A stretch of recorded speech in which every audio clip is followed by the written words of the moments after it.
The sacred texts say that after 40 days, the truth came to Siddhartha in stages. During the first night watch, he achieved insight into all his past lives.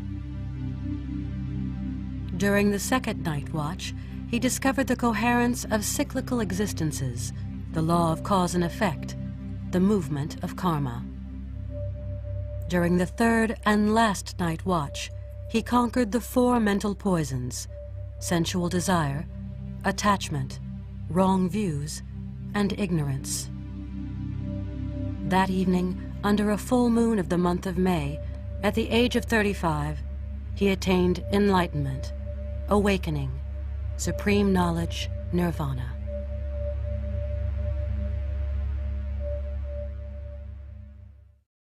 In Buddhism, we speak of nirvana, which is the cessation of all suffering. Nirvana means the cessation, the extinction of all suffering.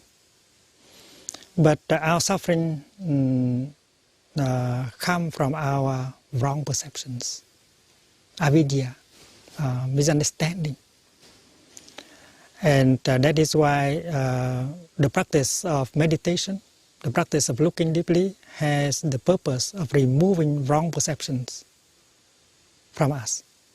If we are able to remove our wrong perceptions, we will be able to be free from the afflictions and the sufferings that always arise from wrong perceptions. You have wrong perception on yourself and on the other, and the other has wrong perception on themselves and on you, and that is the cause of fear, of violence, of hatred. And that is why trying to remove wrong perceptions is the only way to peace. And that is why nirvana is, first of all, the removal of wrong perceptions. And when you remove wrong perceptions, you remove the suffering. And to meditate deeply, you find out that even ideas like being and non-being, birth and death, coming and going, are wrong ideas. If you can touch reality in depth, you realize that suchness means the ultimate reality is free from birth, from dying, from coming, from going, from being, from non-being. That is why nirvana is, first of all, the removal of notions, of ideas that serve the base of misunderstanding and suffering. If you are afraid of death, of nothingness, of non-being, because we have wrong perceptions on death and on non-being. The French scientist Lavoisier said there is no birth, there is no death. He just observed reality around him and come to the conclusion that rien ne se crée, rien ne se perd. When you look at a cloud, you think that the cloud as a being. And later on, when the cloud becomes the rain, you don't see the cloud anymore, and you say the cloud is not there. And you describe the cloud as non-being. But if you look deeply, you can see the cloud in the rain. And that is why it's impossible for a cloud to die. A cloud can become rain, or snow, or ice, but a cloud cannot become nothing. And that is why the notion of death cannot be applied to reality. There is a transformation. There is a continuation.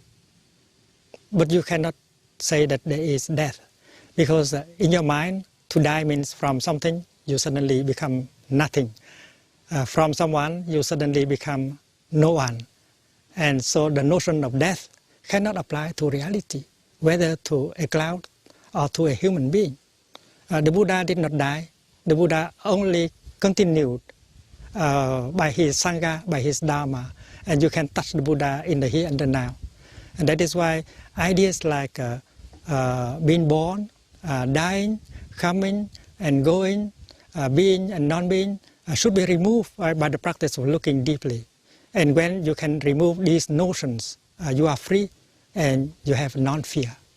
And non-fear is the true foundation of great happiness. As far as fear is there in your heart, happiness cannot be perfect.